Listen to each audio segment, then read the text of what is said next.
antigong mga pinggan at kagamitan na hukay ng isang magsasaka. Ano kayang kasaysayan o mga kwentong meron sa likod ng mga ito?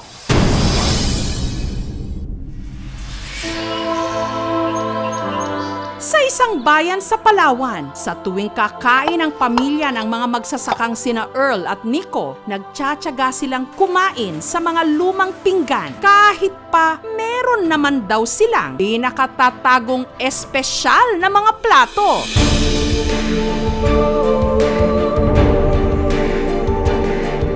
Nagbisita naman sa program yun, sir, kasi gusto namin magpatulong.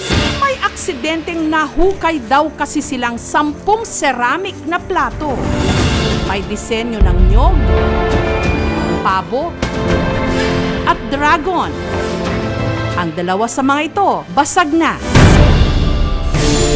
Meron din silang ipinakitang 7 mangkok at 2 platito, itak o patalim, banga na gawa sa putik at pinggan, naghugis araw. Sabi ko parang kakaibang bagay kasi tingin ko dun antique siya, baka mapagkitaan pa namin. Ang mga kagamitang ito, may importante nga bang maikukwento tungkol sa kasaysayan?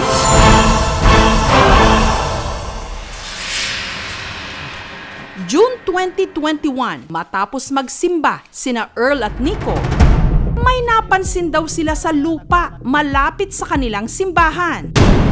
Parang sa gabal sa nilalakaran, sinipa ko po siya pero parang nakatagilid na yung parang palanggana na yun. Tanso, tapos naisipan ko na ukayin. Nagtulong-tulungan na kami ka-ukay. Sunod na tumambad sa kanila, isang banga. Sunod-sunod na yung mga plato. Napansin namin na marami yung mangkok po na nakapatong-patong na. Pati yung mga itak. So dito namin nakita yung parang ugis sa araw na yun. Hanggang sa umukay po kami, umabot na po kami ng dyan. Biyaya siguro yun sa atin. Dahil na rin siguro sa panalangin namin na mapaayos namin ang aming simbahan. Pwede siyang ibinta, pakinabangan namin. Ang nagtatago ngayon ng mga nahukay na kagamitan, si Sandra. Sa loob ng bahay, saan nakalagay? Sa sako lang po, sa saig lang po. Pinagbabawal ko po yung mga bata doon na makapasok. Niingatan po namin dahil alam ko po na pag masira yan, pananagutan po namin. 2021, may pumunta sa amin na gusto magbili ng items. 150,000 ang alok nila sa amin. Hindi kami pumayag. May lugi kami, gusto namin 700,000. Sa 5 kami mag-ate-ate. Pagkakaingin at pangingisda ang pangunahing hanap buhay sa kanilang komunidad. Mahirap talaga yung buhay namin. Gagastusin sa pag-aaral ng mga bata. Pag walang bigas, kumakain lang kami ng mga linagang saging, linagang kamuting kahoy. Kung totoong antik mayon siya, malaking tulong sa mga pamilya namin. Wala kaming kuryente, kabili po ng gas o solar panel. Makatikiman kami ng ginawa. Malakas daw ang kutob ni na Earl at Nico na ang mga hawak nila may mahalagang kwento sa kasaysayan. Lalo't ang kanilang lugar malapit sa binansagang cradle of civilization ng Pilipinas, ang Tabon Cave.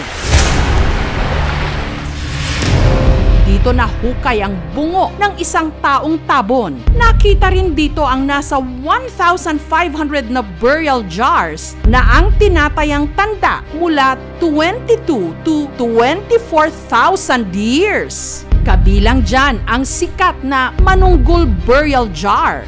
Yung lupa na yan na pinagbukayan na yan, dyan kami nakatira dati. Pero hindi po namin gamit yan. Hindi ko sukat akalain na may mga ganyan na gamit. Dyan sa ilalim ng bahay po namin.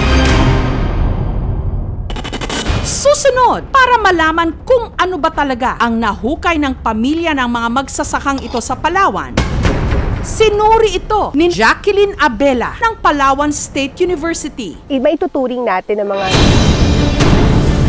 Marami pa mahuhukay dyan sa tingin ko, ha? Hindi po ba ito kukunin sa amin? Ang mga nakamamanghang kasagutan, babasagin na Kung hindi naman po namin yunukay, hindi naman po nila yung malalaman eh. sa aming pagbabalik. May mga Mga lumang kagamitan na nahukay ng mga magsasaka sa Palawan na hinihinalang may importanteng bahagi sa kasaysayan. Ang tingin ko dun, antique siya. Magandang araw po. Kaya sinuri ito ni Jacqueline Abela ng Palawan State University. So ito yung magkatabi. Tapos yung mga plato saan banda? Ito banda yung plato. Yung mga pait, itak, dito sa gitna. Sa tansya nila, mula pa ang mga ito sa 14th to 16th century. Maituturing natin ang mga significant items. Hindi natin masabi yung mga siguradong datos patungkol dito kasi wala tayong sistematikong paghukay na nagawa. Pero ito ay mga mahahalagang gamit. Meron tayong mga Muslim na nakatira dito at naging masigla talaga ang makikipagpalitan ng kalakal ng ating mga ninuno. Yung mga Chino na may dala nito sa atin. Sila ay nakikipagkalakal sa mga Muslim na nakakapunta dito noon para makipagpalitan ng iba't ibang mga produkto. Itong parang hugis araw na tanso. Maaaring dala din ng pakikipagkalakal natin sa mga Muslim. May pait, may parang sibat, may parang itak. Kung ito ay nakuha sa isang burial site, ito ay nangangahulugan yung labi ng tao na kasama nito na nakabaon ay may mahalagang posisyon sa lipunan na ginagampanan. Marami pong mahuhukay dyan. May mga reported cases pa kami ng mga ganyang klase ng findings. Nais din nilang ipagdiinan ang mga kagamitang ito. Kailangan daw maipaalam sa National Museum. Malaki ang maitutulong nito sa pananaliksik at para mabuo din kung ano yung pagkakakilanlan ng inyong lugar mismo. Habang ito ay nasa inyong pangangalaga, pwede nyo pang panatilihin na maging maayos yung kanyang kondisyon. Kung halimbawa po ma'am, kung makita po ito ng National Museum, hindi po ba ito kukunin sa amin? Hindi naman po siya kukunin sa inyo ng walang tamang proseso po. Kinatatakutan po namin. Wala naman po kayo mapapala. Hindi naman ito kukunin sa kanila kaagad. Sa batas natin ngayon, meron pa mga insentibo na binibigay doon sa mga nagre-report ng mga archaeological sites. Kapag maganda yung mga findings, meron din mga sharing scheme na binibigay ang National Museum. Hindi lang ito dahil sa ito ay may presyo. Wala tayong ganyang konsiderasyon doon. Ang kahalagahan nito, sabi nga natin, naiiwang ebidensya ng ating pagbubuo, ng ating kasaysayan. Paalala rin nila, ipinagbabawal ang paghuhukay, pagte-treasure hunt, at pagbebenta ng artifacts. Dapat mga accidental finds lang talaga. Sa Republic Act 8492, yung ating National Museum Act, illegal ang pagbebenta o paghuhukay ng mga ganyang klase ng mga artifact na walang pahintulot sa mga proper authorities katulad ng National Museum or sa National Commission for Culture and Arts. Hindi namin yung sinasadya na hukayin eh. Accidentally lang yun. Walang nangyaring treasure hunting. Sana bigyan din ng halaga yung labor. Naghirap din sila maghukay. Inaalagaan po nila sa loob ng isang taon para na-secure yung gamit.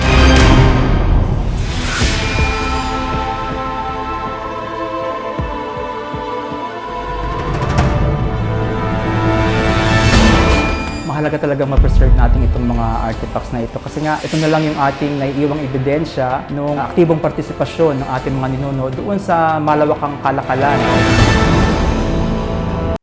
Thank you for watching, mga kapuso. Kung nagustuhan niyo po ang videong ito, subscribe na sa GMA Public Affairs YouTube channel. And don't forget to hit the bell button for our latest updates.